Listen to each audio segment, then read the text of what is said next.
Mamdani has done it, guys. What a historic moment for the people of New York. We will be doing a separate analysis on that on another video. But for now, after months of economic chaos fueled by his reckless decisions, Trump's that is, of course, he's heading into a critical moment with some of the worst approval numbers in modern history. The stakes couldn't be higher, not just for him, but for the growing movement determined to hold him accountable. Now, across the country, especially in key battlegrounds, voters are uniting in defiance of Trump's toxic brand of politics. We are going to get in all of this, guys, but before we do, if I could kindly and quickly ask you to leave a like on this video, hit that subscribe button, as it does go a long way in helping support our work. Now, while you might expect Trump to stay calm and confident, the truth is, guys, he is absolutely rattled, and for good reason. Things have gone from bad to worse, thanks to an explosive revelation from his once close ally, Elon Musk. Musk's recent statements have landed like a politics grenade, shaking Trump's already fragile standing. And that is at the worst possible time as well. Before diving into that chaos, guys, it's also worth remembering and noting that leaders like California's Governor Gavin Newsom are standing tall. They're pushing forward progressive initiatives such as Prop 50, which is obviously a sharp contrast to Trump's divisive and self-serving agenda. That's happening today in the United States of America, today in the United States of America, in our state, in the state of California, in Illinois, in places like Oregon. Today, the military are on American soil, American cities, not overseas. We had 700 active duty Marines sent to the second largest city in the United States of America. We saw 4,000 National Guard federalized here in the state of California. So our state of mind is pretty crystal clear of why we are here. The essence of this moment, what Proposition 50 represents to those that have been bullied, to those that have been demeaned, to those that feel powerless, to those that are concerned about not only themselves but each other, our community, this city, our state, our nation, and for that matter, what we represent to the rest of the world. That's what Prop 50 represents. The ability not just to be against all of that, but to assert ourselves and affirm the best of who we are. 249 years, the best of Roman Republic, Greek democracy, separation of the branches of government, co-equal branches of government, checks and balances, popular sovereignty, the rule of law, those enduring principles that our founding fathers lived and died for, all of them on the line today. And so I want to thank you. This is a long-winded way of wrapping up. I want to thank you for standing on this line at this moment. Prop 50 is not about drawing lines on a map. It is about holding the line to what makes us who we are. And so this recent election proves that the Democratic Party still has backbone, still has fire, and still fights for ordinary people. A fight that Governor Gavin Newsom has embodied time and time again. Newsom has become a leading voice in the movement pushing against Trump's chaos and cruelty, but he's not fighting alone, guys. Barack Obama also is in the fight, who continues to live rent-free in Trump's mind like no one else. He's actually stepped up his game back into the spotlight, rallying voters across the nation. During his latest campaign stop, Obama took aim at the billionaire elite, including Musk himself, whose actions and influence continue to undermine democracy. What he said ties directly into Musk's latest announcement, which could not have come at a worse time for Trump and his fragile political ambitions.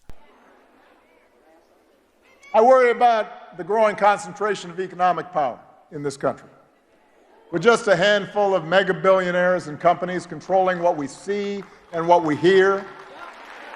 And I worry about how much that economic power distorts the political process.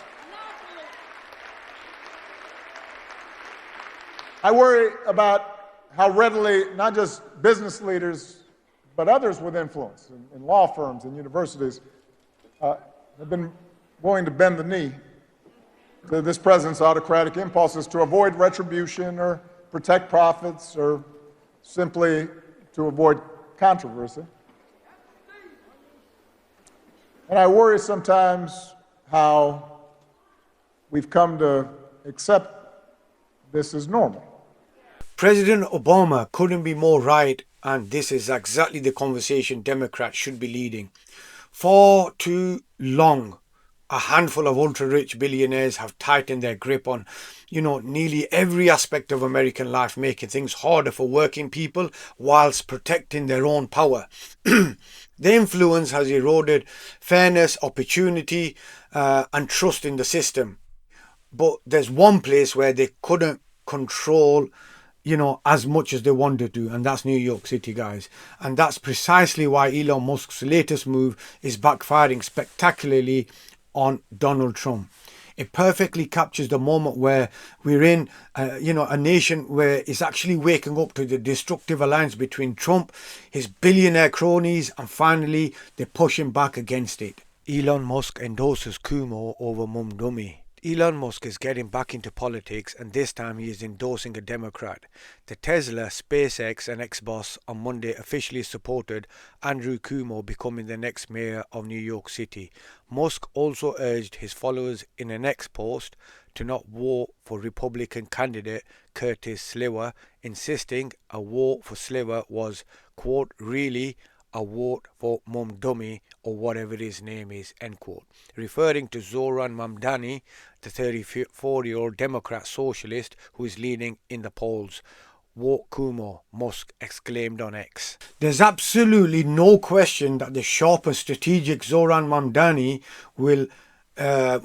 win will seize on Elon Musk's endorsement of Andrew Cuomo as yet another reason for New York Democrats to rally behind real progressive leadership. After all, Andrew Cuomo stopped representing democratic values a long time ago, guys. He's a disgraced figure whose scandals and ego have made him a symbol of everything wrong with the establishment and politics.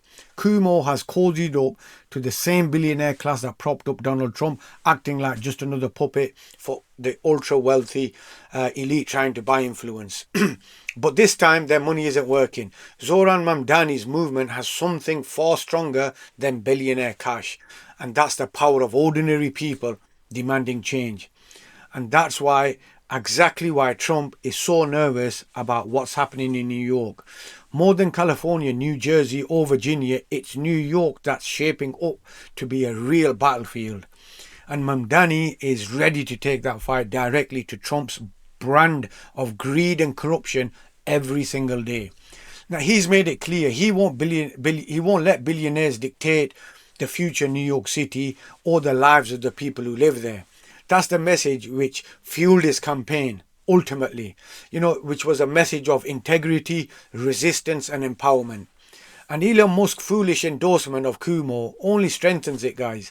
It's proof of everything Mamdani and his supporters are fighting against. And exactly this is why voters in New York showed up and made their voices heard.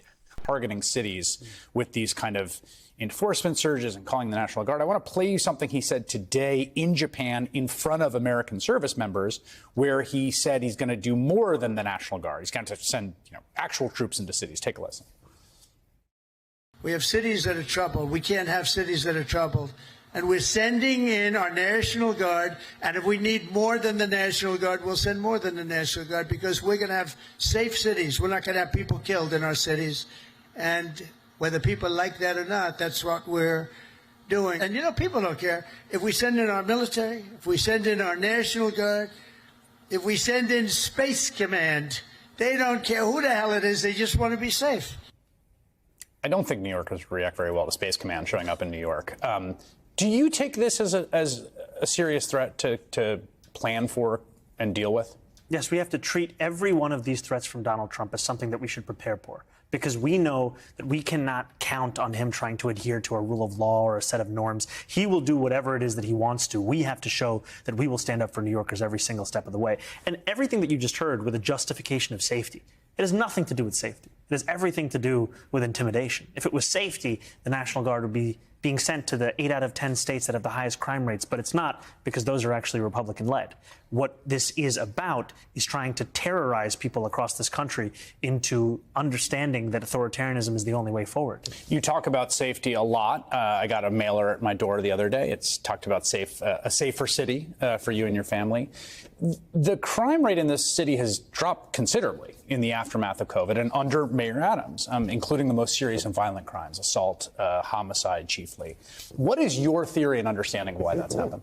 You know, I think part of this is a part of larger national trends, and I think that we've seen crime spiking, especially in the peak of the pandemic. And also, I appreciate the leadership of Police Commissioner Jessica Tisch, who came into an NYPD that Eric Adams had stacked with corruption and incompetence, started to root that out, deliver accountability, and reduce crime across the 5 boroughs. And my vision is to build upon that under my administration in tandem with creating a Department of Community Safety. Because when you ask New Yorkers, where do you feel least safe, you'll often hear the subway system.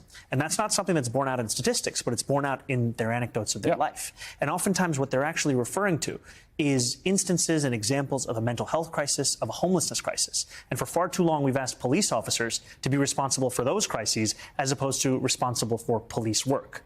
Your announcement that you would keep on this police commissioner, Jessica Tisch, who, again, if you look at the numbers, I think it's had some considerable success. A bunch of people said to me, oh, he must be losing. Or the polls are tightening, or what's the deal? What is your response to people who see this as a calculated move to the center or trying to shore up a flank as you're getting pummeled by millions of dollars of super PAC advertising? If I was being motivated by the millions of dollars of super PAC ads, then we would have run a very different campaign from the beginning of this. This is not about polling. This is about actually delivering for the people of this city. And what I have seen time and time again, and said as well, is that safety is the bedrock of an affordability agenda.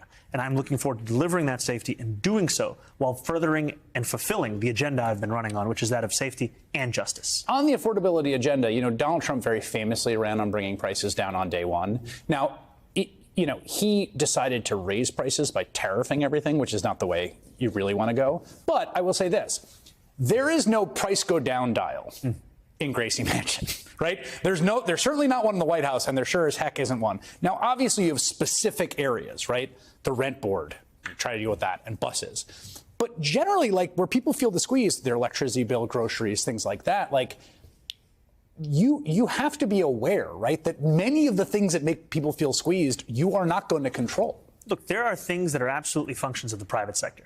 But what I've also been frustrated by is that politicians understanding themselves as if spectators to this affordability crisis.